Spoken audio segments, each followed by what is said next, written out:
Shalom, buenas tardes a todos, bienvenidos a una nueva charla.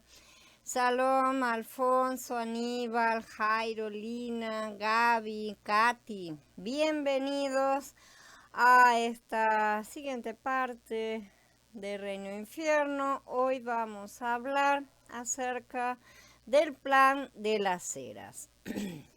Existe toda una serie de conceptos equivocados que vamos a estar revisando y reposicionando a su verdadero significado, ¿sí? A fin de desmentir ciertas teologías antibíblicas que se han incrustado a la fuerza en la mente de millones de personas, manipulando las escrituras, cortando, agregando, retorciendo, escondiendo significados originales detrás de traducciones tendenciosas, todo hecho para poder tener control y poder sobre las masas engañadas, robándoles el gozo de la salvación y de las verdaderas promesas de Elohim. Quiere la dona abrir ojos y oídos de quienes lean o escuchen estas verdades y que abandonen la raíz de amargura de sus vidas, porque el plan de Yahweh es uno glorioso, es pleno y es completamente vencedor. También sería bueno que los que han tenido sus mentes abiertas a la actual manipulación mediática acerca de la farsa del bicho y los engaños acerca de falsos contagios, falsos resultados de test, falsas vacunas, falsas muertes, sí, excepto las que niegan, por supuesto, justamente, que son las provocadas por las vacunas, puedan ver el paralelismo. Esto es importante, así como imponen falsedades, engaños y mentiras, persiguiendo y eliminando a los portadores de la verdad en estos asuntos, así también han perseguido la verdad de las buenas nuevas y han buscado anular el mensaje de la reconciliación de todas las cosas, reemplazándolo por mentiras como infierno, castigo eterno, los tiempos, la eternidad, el lago de fuego, libre albedrío, el bien, el mal, entre otras tantas cosas, ¿no es cierto? Así que quisiera que se comprenda que hablamos de la misma mano. Lo que está por detrás es exactamente lo mismo, que no es posible separar conceptos como religión de conceptos como Estado, ni ningún otro tipo de divisiones, y mucho menos eliminar de la ecuación el aspecto espiritual de todas las cosas, ya que solo desde el plano espiritual pueden trazarse planes tan grandes. Y no me refiero únicamente a los planes de Elohim. Obviamente me refiero también a los del opositor, sí, de Hasatán. Esa es la mano por detrás de todos los males y de todo lo que se llama Misterio Babilonia, que no es solo una denominación que no me cae bien, ni un sistema político, ni un grupo de loquitos que quieren tener el poder y nada más, sino que es todo el cuerpo que Hasatán ha levantado a imitación del cuerpo de Mashiach. Estos pilares a los que me refiero y que vamos a estar estudiando, ¿no es cierto?, representan una mala interpretación, sobre todo de tres palabras clave. Vamos a ver que se desglosan en muchas más cosas, pero son tres palabras claves y un concepto. Se trata de eternidad, infierno, destrucción y finalmente el concepto es libre albedrío. Una vez que estos se entienden como los escritores bíblicos los entendieron, con la intención que ellos quisieron transmitir, nuestra comprensión de los juicios de Elohim toma un nuevo significado mucho más glorioso. En primer lugar, vamos a hablar del tema de eternidad y tiempo. Este punto es esencial para desentrañar la falsa enseñanza de un lugar de tormento eterno, incluso la separación eterna de Elohim, sin reducir las implicancias de nuestra vida en el futuro con él. Y vamos a comenzar a hablar del tema planteando sus bases y fundamentos que se apoyan en el plan de Yahweh. En sus casas hay o debería haber un libro que llamamos la Biblia, así que son las Escrituras. Este libro revela el plan secreto de las eras de Elohim. Si no lo han partido al medio, lo tienen entero, vamos a poder descubrir lo que dice. Desvela con una precisión infalible los misterios de las eras en el pasado oscuro, ¿no es cierto?, que se pierden en el tiempo, y señala con un dedo infalible el propósito de los incontables eones que van van a venir. La congregación creyente, tal como la conocemos, ha estado viviendo en un paraíso de los tontos, ¿sí? Proponiendo doctrinas favoritas, despotricando y delirando sobre una eternidad sin fin, con calles doradas, zarpas y camisones blancos para algunos y llamas crepitantes, abrasadoras y atormentadoras para otros, ¿sí? Pero casi por completo, pasando por alto el maravilloso plan de Elohim para las eras. Shaul escribe sobre este plan. A mí, que soy menos que el menor de todos los santos, se me ha conferido este favor de anunciar entre los gentiles la buena noticia de las inescrutables riquezas del Mashiach y para aclarar a todos cuál es la administración del misterio que desde la eternidad había estado escondido en Yahweh, quien creó todas las cosas. Todo esto es para que ahora se dé a conocer por medio de la congregación la multiforme sabiduría de Elohim a los principados y las autoridades en los lugares celestiales, conforme al propósito eterno que realizó en el Mashiach Yeshua, nuestro Adón. Esto es el capítulo 3 de Efesiyim.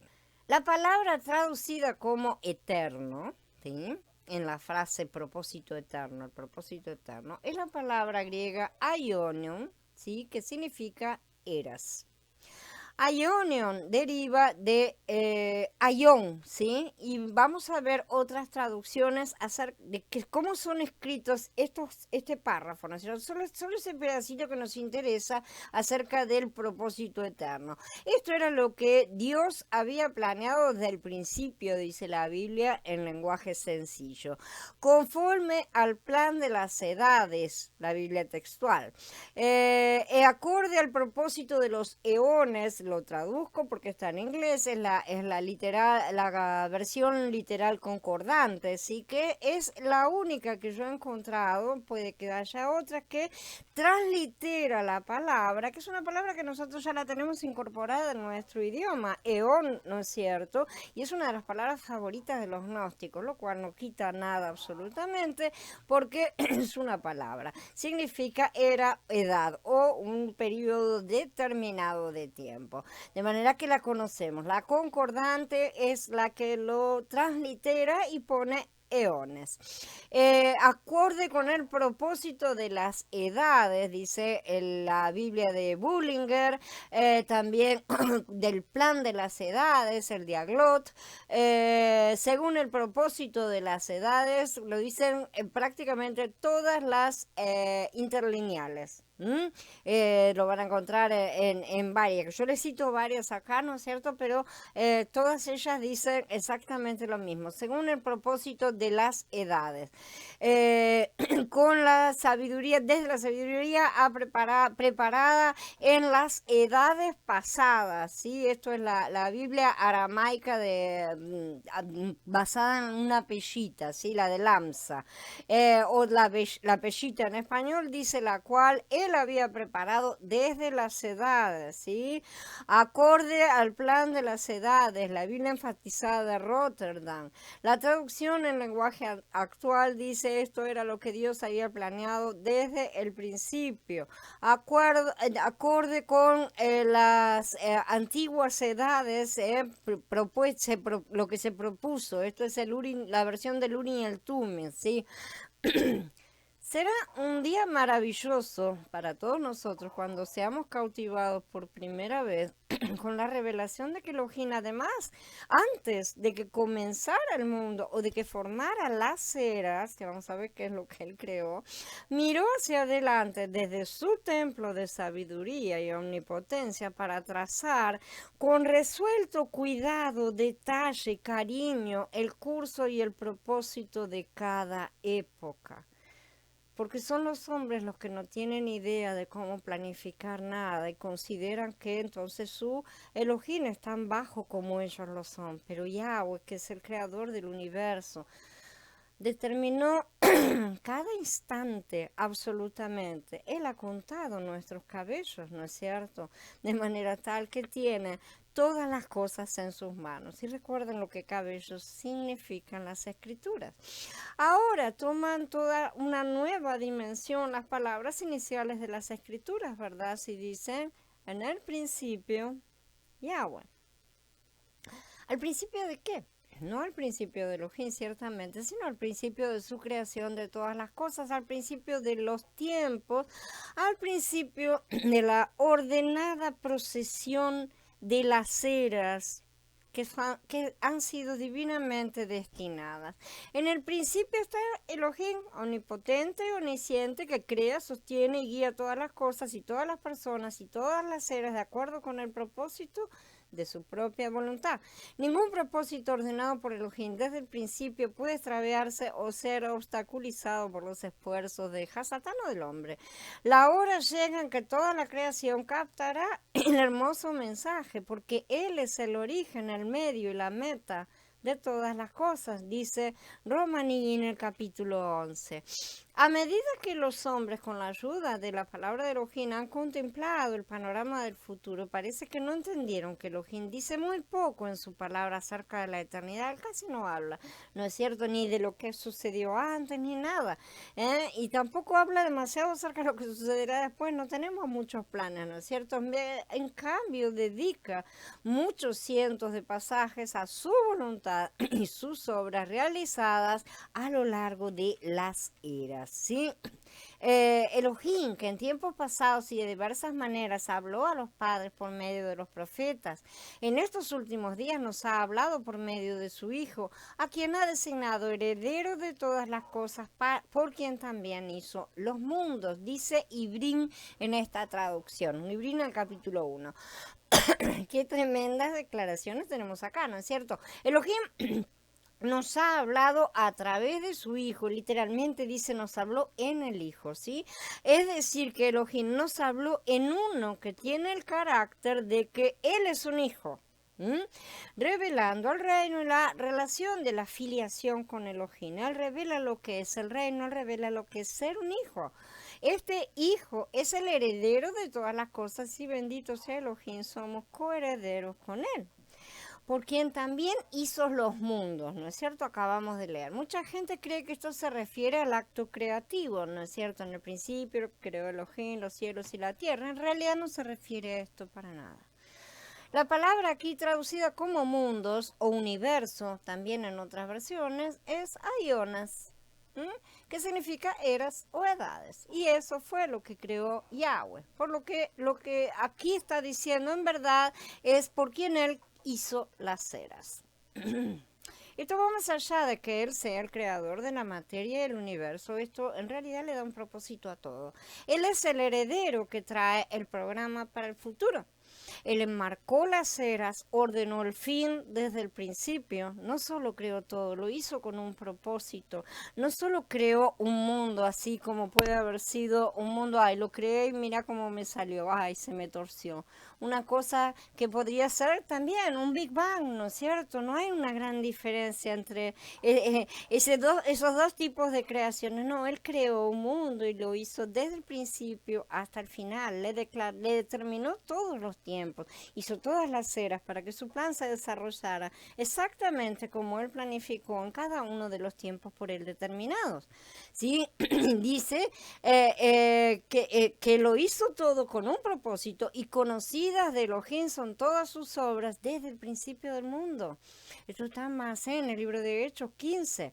Fíjense, dice, pero en el último de estos días nos ha hablado en la persona de un hijo, ¿sí? A quien nombró heredero y dueño legítimo de todas las cosas. También por y a través de quien creó los mundos y los confines del espacio y la tierra, las edades de tiempo. Él las hizo, produjo, construyó, operó y dispuso en orden. Esta es la traducción del mismo pasuk de la Biblia amplificada. La Biblia amplificada está en inglés, acá está traducido por la Biblia amplificada. Rejunta todas las traducciones y las pone todas juntas, ¿no es cierto?, para lograr una expresión justamente amplificada en cuanto a tener las ideas que todos pretenden utilizar. Entonces, ¿dónde dice? Por la fe comprendemos que el universo o los mundos, depende de la traducción, se formó por la palabra de Elohim, en el capítulo 11 de Ibrín, debería decir por la fe comprendemos que las eras fueron planeadas por la palabra de Elohim, entre otras muchas correcciones que vamos a encontrar, porque les voy a traer muchas citas. Elohim hizo, planeó y determinó el destino de todas las eras en Yeshua HaMashiach. El Adón Yeshua es el creador de este universo, del tiempo y del espacio, y todo tiene un propósito. En el mundo hoy existe la noción ilógica de que el universo corre a una velocidad vertiginosa a través del tiempo y del espacio, como un automóvil que perdió el conductor. Lo interesante es que cuando un automóvil pierde al conductor siempre termina en accidente la cosa, pero este universo, según los científicos, ha estado funcionando durante millones de años sin chocar con nada. Perfectamente bien. Por cierto, para ser un universo tan desbaratado, tan descontrolado, tan sin sentido, le ha ido bastante bien, ¿no es cierto? El sol sale a una hora determinada todas las mañanas, con variaciones estacionarias que pueden ser calculadas, es muy preciso, ¿verdad? La luna permanece en una órbita predecible también, ¿no es cierto? No se la pasa andando de un lado para el otro, no se mueve porque pegaron una curva en el universo, ¿no es cierto? No es un universo loco en el que vivimos nosotros. Tiene un propósito y el Adón Yeshua HaMashiach es quien le da un propósito a todo. Él es el arquitecto y Adón soberano de los siglos. Él formó las eras, estableció lo que debía hacerse en cada una de ellas. Por lo tanto, debo, con la mayor fuerza, inculcar a todos los que lean estas líneas o vean el video. Si queremos comprender el gran plan de Elohim para las eras, debemos levantar nuestros ojos muy por encima del lodo envolvente, las arenas movedizas de la tradición de la congregación babilónica que nos ha sido transmitida por la madre de las rameras y las abominaciones de la tierra para mantener al pueblo de Elohim en la esclavitud de la desesperanza eterna. Elohim tiene un plan para las eras.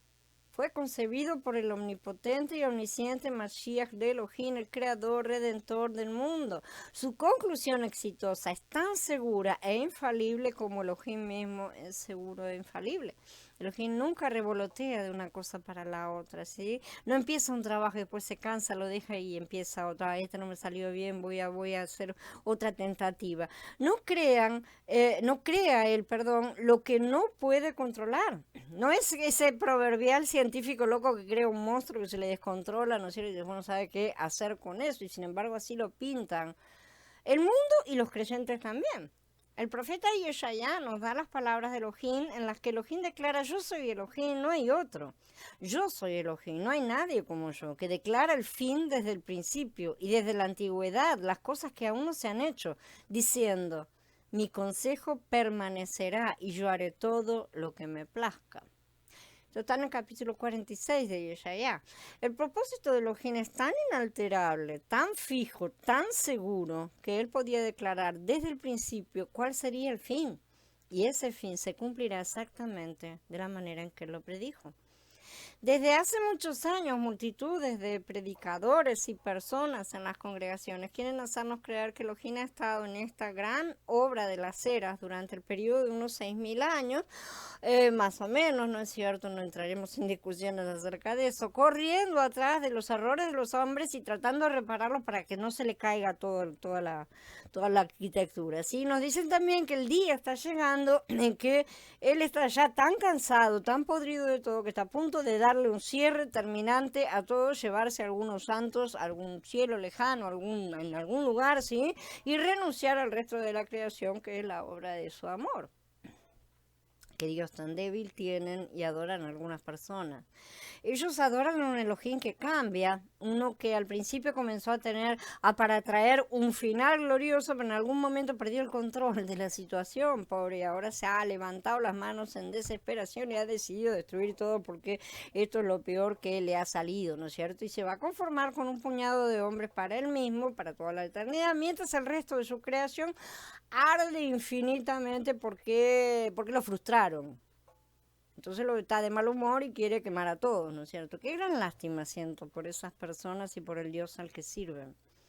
Porque esto pondrá a su Dios en la posición nada envidiable de ser un perdedor y de vivir frustrado y lleno de arrepentimiento durante toda la eternidad, sí, porque no pudo llevar a cabo su propósito, porque es un Dios que trató de hacer algo y no le salió. Y fue frustrado. Siempre va a tener que recordar que en el infierno que él creó, él también, él mismo lo creó, está la mayoría de su creación sufriendo las torturas de los condenados por los siglos de los siglos, eternamente. ¿Qué perspectiva para Elohim y su creación? ¿Sí? Si él sabía del principio, ya lo hemos dicho, ¿no es cierto? Que todas las cosas iban a resultar así e incluyó la condenación eterna en sus planes creativos, porque si todo lo creó desde antes de la fundación del mundo, entonces también planificó todas estas cosas. Entonces, ¿para qué creó el mundo en primer lugar si sabía que al final le iba a salir todo mal? Y si no, bueno, sabemos muy bien. Si no lo planificó desde movida, él no es Elohim. Este es el Dios que muchos adoran y por este motivo no confían en Él.